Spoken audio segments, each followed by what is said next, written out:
Vamos a hablar rápidamente del puerperio de la yegua y del celo del potro, porque es algo realmente particular y que tiene bastante importancia práctica. El puerperio, como ustedes saben, es el periodo que va después del parto, y los principales procesos que vemos ahí son la involución uterina, la expulsión de los lóqueos, la resolución de la contaminación bacteriana normal que ocurre durante el parto y el reinicio de la actividad ovárica, que en la yegua es inmediato, ¿no? La involución uterina, por todo lo que hablamos hoy del tipo de placenta, realmente cuando la placenta se desprende, el daño sobre el endometrio de la yegua es mínimo.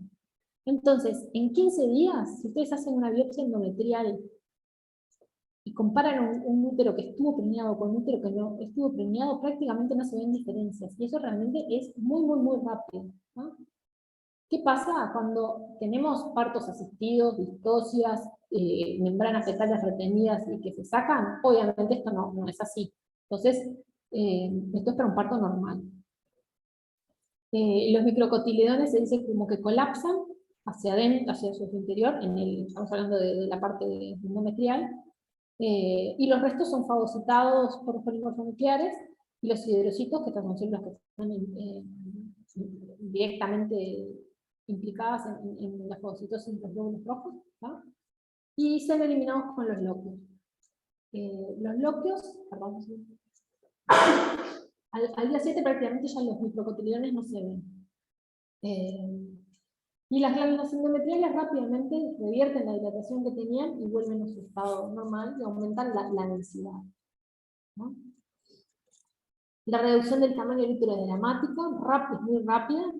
Al día 23, si uno palpa ya no encuentra diferencias, ¿no? La expulsión de los bloqueos, normalmente al día 6 ya no quedan, ¿no? Pues si uno revisa la yegua al día 6, normalmente ya no tiene líquido en el útero, puede ocurrir, ¿no? Y normalmente, como en todas las especies, tienen un olor típico, pero no tienen olor podrido, no. Y esto es muy importante. El ejercicio favorece la evolución uterina y la expulsión de los contenidos, y el amamantamiento. Las yeguas que están en un piquete o que por alguna razón se tienen que quedar en un box porque el potrillo está enfermo o porque lo pusieron en un reposo por H por B, alguno de los dos, van a tener una evolución uterina más lenta. Y lo mismo pasa con yeguas a las que el potrillo se les muere, por eso es que les dije hoy, de que no van a tener el estímulo, o sea, la succión del potrillo, la oxitocina que se libera, que ayuda a la involución.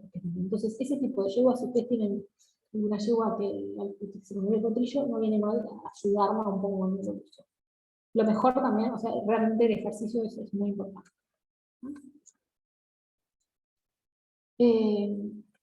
Como ven, estudios, estos son montones de papers que les van a decir que lo mejor realmente es que la yegua esté suelta y que se puede ayudar con ecbólicos, o sea, con oxitocina o arbitocina y con lavajes, pero en un posparto normal esto no quiere decir que vayamos a acelerar más todavía. Esto normalmente ayuda en los que tenemos en patología.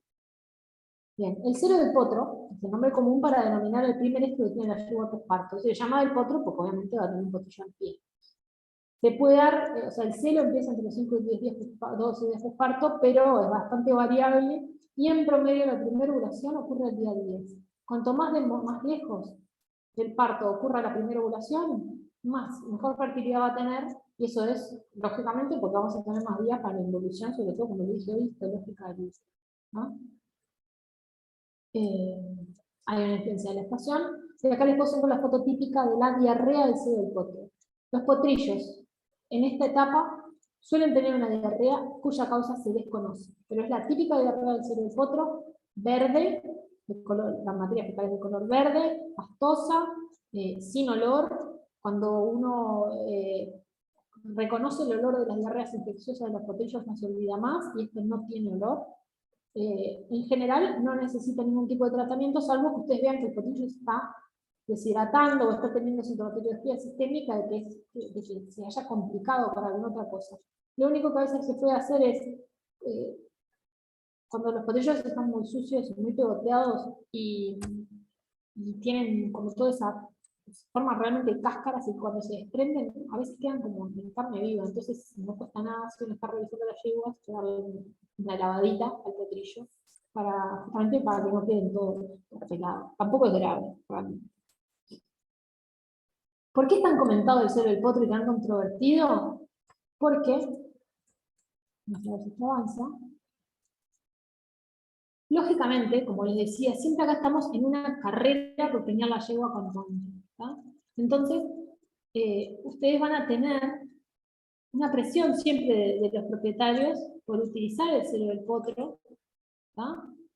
y tratar de preñar la yegua cuanto antes.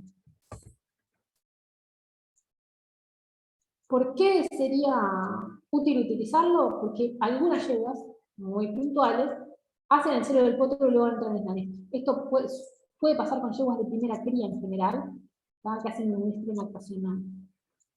Lógicamente porque vamos a tenerlo cuanto antes, tenemos el próximo potrillo más temprano y tenemos un celo más. Pero algunos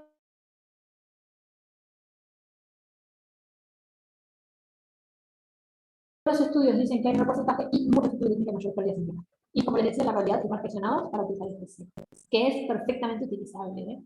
Se puede utilizar sin problemas, siempre y cuando tengamos algunas precauciones, ¿no? Acá están todo lo que les decía, de que hay un montón de estudios, diferencias de fertilidad, que sí, que no, etc. Las claves están en otra parte. La utilización, si servimos la yegua en el celo del potro y no queda preñada, eso no disminuiría la fertilidad de los celos siguientes, pero acá hay precauciones. ¿Por qué? Porque si nosotros servimos una yegua que no estaba para servir y además, ya que estamos, la contaminamos con el servicio, ahí sí vamos a tener problemas más adelante.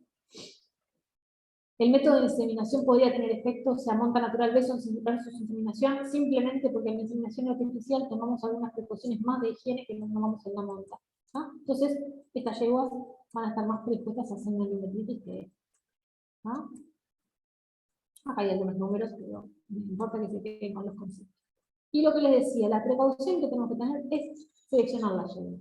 No todas las candidatas, no todas las yeguas son buenas candidatas, no todas las yeguas siguen las mismas estrategias. Cuando nosotros hacemos una revisación por parto, al día que quieran, al quien lo hace el día 5, al quien lo hace el día 6, muchas veces cuando revisamos el día 5 y encontramos líquido todavía es normal, entonces tenemos que seguir chequeando. Especialmente vamos a evaluar la presencia de líquido en el útero, que si hay líquido más allá del día 6, sí pensamos que sea normal y que sea una involución anormal, y el tamaño folicular. Es importante, si encontramos líquido, ver la cantidad y ver la ecotextura. Si es un líquido que parece purulento, obviamente vamos a tener que hacer un tratamiento. Se puede hacer un seguimiento diario. Acá es lo que les decía el líquido y de las características. En cuanto a los caslix, las yeguas que nosotros abrimos, esto es una yegua con una lesión, otra que cálica, acá hay que suturar porque está roto casi hasta el perineo, casi hasta el año, ¿no? Acá hay algunas cosas, pero lo importante es que, de nuevo, no todas las estrategias sirven para todas las yeguas. Porque si nosotros tenemos una yegua con una conformación vulvar espantosa, ¿tá? Nos conviene suturarla enseguida, después del parto, ¿tá? Obviamente vamos a tener que dejar un espacio adecuado para la salida de los bloques, etcétera. Pero cuanto antes lo suturamos va a ser mejor porque vamos a evitar la contaminación. ¿Qué pasa con esto? Lo vamos a suturar, pero si lo vamos a servir en el celo del potro y lo vamos a abrir de nuevo, después lo vamos a volver a cerrar, y sí, esta es la vida de la yegua suturada. Una vez que se suturó una vez en su vida, vive siempre en un constante abrir y cerrar. Según la gravedad del caso, según cómo sea el cuello, el útero, etcétera, de la yegua, podemos ser un poquito más permisivos con los tiempos de la sutura. ¿Pero? Y una cosa que se hace esto, el pre stitch, es otro tipo de sutura que permite la inseminación o la monta sin necesidad de abrirla completamente.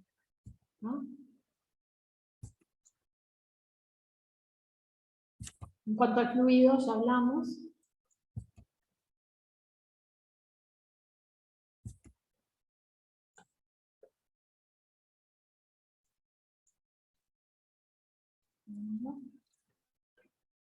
No quiere más escribir la computadora.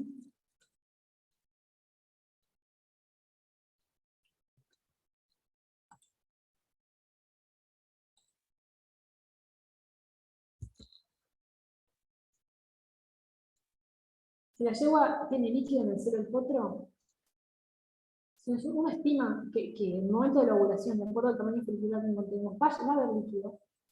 Es probable, ¿no?, que el porcentaje de preñez sea muy bajo, entonces no vale la pena, porque corremos más riesgo de contaminar esa yegua. Entonces conviene tratar la combinación de líquido, lavados, ecbólicos, etcétera, dejar pasar esa ovulación y acortar el ciclo siguiente con prostaglandina. Ahí estamos ganando en porcentaje de preñez en el ciclo siguiente y disminuyendo los riesgos de contaminar esa yegua al santo botón. En conclusión, es importante elegir a las candidatas, hacer revisaciones, tener en cuenta de que sí, tenemos algunas limitantes propias del servicio, del momento fisiológico, porque la involución uterina puede llegar a estar no del todo completa, igual la yegua se puede empeñar, se preña, acá lo vemos, esto es una manada, y este es un cotecito chiquitito, esto seguro es el cerebro. Podemos hacer manejo del servicio de la inseminación, minimizando la contaminación, y es importante en este tipo de yeguas hacer controles post ovulación, porque son yeguas que pueden tener una mayor tendencia a acumular líquido luego del servicio, ¿no? Así que la conclusión es, el cero del potro sí se puede usar, no, o sea, es un mito, eso sí no lo dije antes, pero es un mito que tenga mayor fertilidad que el resto. Ustedes pueden entender perfectamente las razones fisiológicas por las cuales eso ocurre, y por mucho que se les puedan decir los propietarios, no es más fértil que el resto. Pero sí, es fértil, se puede usar, se usa bastante, con todas esas precauciones que les acabo de decir. Y con esto sí, terminamos esta maratón. Les agradezco mucho a los que se quedaron.